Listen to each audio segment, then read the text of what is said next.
जय माता दी दोस्तों, आज आपका ये दोस्त राकेश बंसल आपके साथ शेयर कर रहा है टॉप 3 हाई क्वालिटी सस्ते वाले स्टॉक्स। सस्ते वाले से मतलब है कि यहाँ पर वैल्यूएशन जो है ना वो चीप है। सारी डिटेल्स मैं आपके साथ शेयर करूं उससे पहले मेरी रिक्वेस्ट है, मेरा यूट्यूब चैनल सब्सक्राइब कर लें अगर आपने अभी तक नहीं किया हुआ है तो। वीडियो को लाइक और शेयर कीजिएगा, अपना फीडबैक कमेंट में पोस्ट कीजिएगा।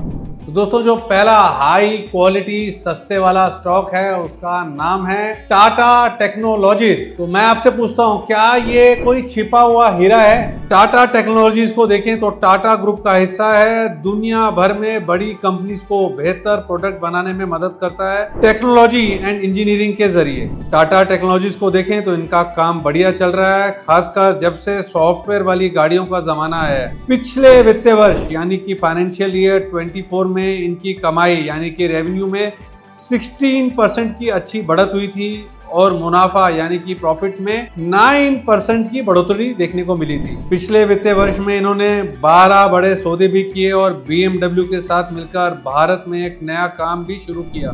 टाटा टेक को देखें तो अब लेटेस्ट AI तकनीक भी इस्तेमाल कर रहे हैं अपने ग्राहकों की मदद के लिए। लेकिन भैया, चौंकाने वाली बात क्या है कि इतना सब कुछ होने के बाद भी शेयर जो है ना, जब से लिस्ट हुआ गिरता जा रहा है, 1000 के नीचे तक गिर गया था। तो ये गिर क्यों रहा है? ये गिर इसलिए रहा है क्योंकि पिछली तिमाही यानी कि जून 2024 के जो क्वार्टर थे उसमें इनका प्रदर्शन जो था उम्मीद से कमजोर रहा। कमाई में बस थोड़ी सी बढ़त हुई और मुनाफा तो कम हो गया। फंडामेंटली देखें तो अगर आप लंबी अवधि के लिए निवेश करना चाहते हैं तो टाटा टेक्नोलॉजीज आपके लिए एक छिपा हुआ हीरा साबित हो सकता है। देखिए, टेक्निकल चार्ट आपके सामने है। जब से लिस्ट हुआ है कंटिन्यूसली गिरता जा रहा है, 1000 रुपए के नीचे गिर के लग रहा है कि शायद एक बार को एटलीस्ट बॉटम जो है at least for the time being बन गया है।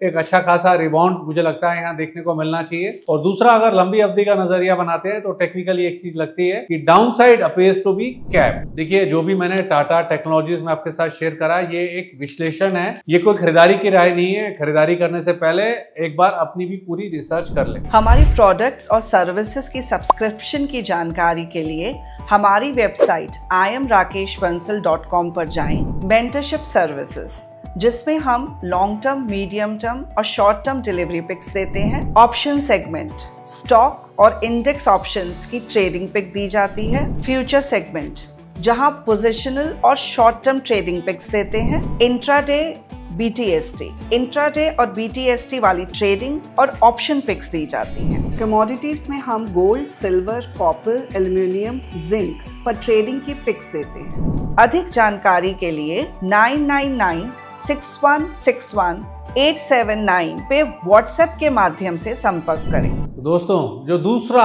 हाई क्वालिटी सस्ते वाला स्टॉक है उसका नाम है IDFC first bank. IDFC first bank को देखें तो बदलाव की राह पर, लेकिन अभी भी सस्ता। IDFC फर्स्ट बैंक को देखें तो इसके पास भारत के अंदर 800 से ज्यादा ब्रांचें हैं, 900 से ज्यादा ATM है और ये एक बदलाव की तरफ बढ़ रहा है। पहले जहां ये बड़ी कंपनीज को कम मुनाफे वाले लोन देने पर जोर देता था, अब ये आम लोगों को ज्यादा मुनाफे वाले लोन देने की तरफ बढ़ रहे हैं। इस बदलाव के तहत बैंक रिस्की इंफ्रास्ट्रक्चर लोन को कम कर रहा है और अपनी बैलेंस शीट को मजबूत बना रहा है। मार्च 2023 में जहां इनके नेट स्ट्रेस एसिड्स, कुल एसिड्स का 0.84% थे, वो मार्च 2024 में घट के 0.56% हो गए हैं। ये दिखाता है कि बैंक अब सस्टेनेबल ग्रोथ और मुनाफे पर ज्यादा ध्यान दे रहा है। लेकिन क्या है, खास बात क्या है कि इन सब के बाद भी IDFC का जो स्टॉक है अंडर परफॉर्म कर रहा है। अपने 52 वीक लो मतलब कि 70 रुपीज के अभी लो लगा के एक रिबाउंड देखने को मिल रहा है। और ये गिरावट क्यों आ रही है, अंडर परफॉर्मेंस क्यों हो रही है? क्योंकि जून 2024 में इसने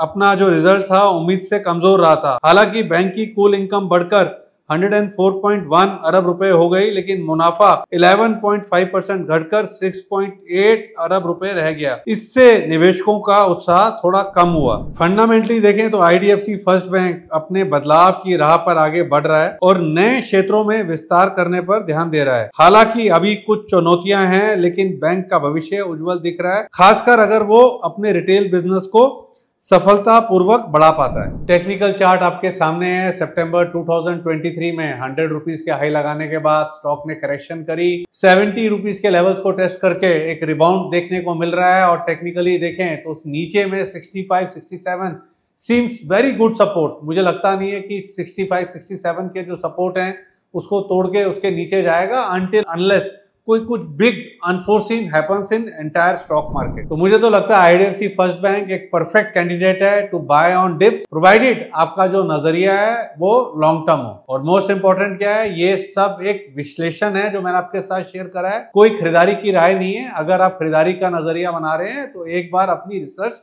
जरूर कर लें। हमारे प्रोडक्ट्स और सर्विसेज की ज्यादा जानकारी के लिए 999-6161-879 पर व्हाट्सएप के माध्यम से संपर्क करें। अब मैं आपके साथ शेयर कर रहा हूं थर्ड हाई क्वालिटी सस्ते वाला स्टॉक। कंपनी का नाम है इंडसइंड बैंक। बुनियाद देखें तो बैंक की मजबूत है और अभी भी है सस्ता। इंडसइंड बैंक को देखें तो भारत के नए जमाने के प्राइवेट बैंकों में से एक है। 1994 से काम कर रहा है।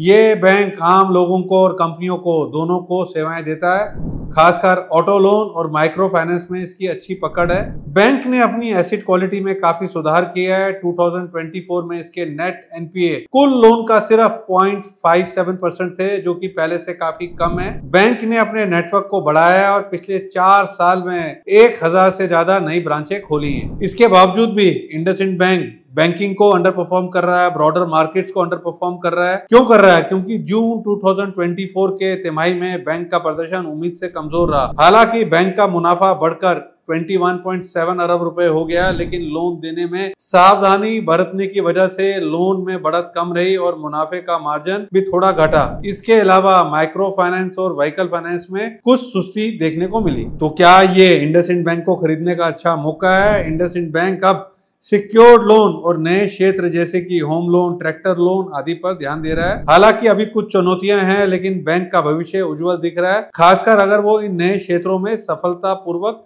विस्तार कर पाता है। टेक्निकल चार्ट आपके सामने है और टेक्निकली एक चीज बड़ी क्लियर है कि नीचे में 1250, 1270 एक अच्छा सपोर्ट है और टेक्निकली बाय ऑन डिप्स वाला काउंटर है, प्रोवाइडेड आपका जो नजरिया है वो थोड़ा सा लंबा है। याद रखें ये सब एक विश्लेषण है, कोई खरीदारी की राय नहीं है। खरीदारी करने से पहले अपनी एक रिसर्च जरूर कर लें। Thanks for watching full video. अपना फीडबैक कमेंट में पोस्ट कीजिएगा। जय माता दी।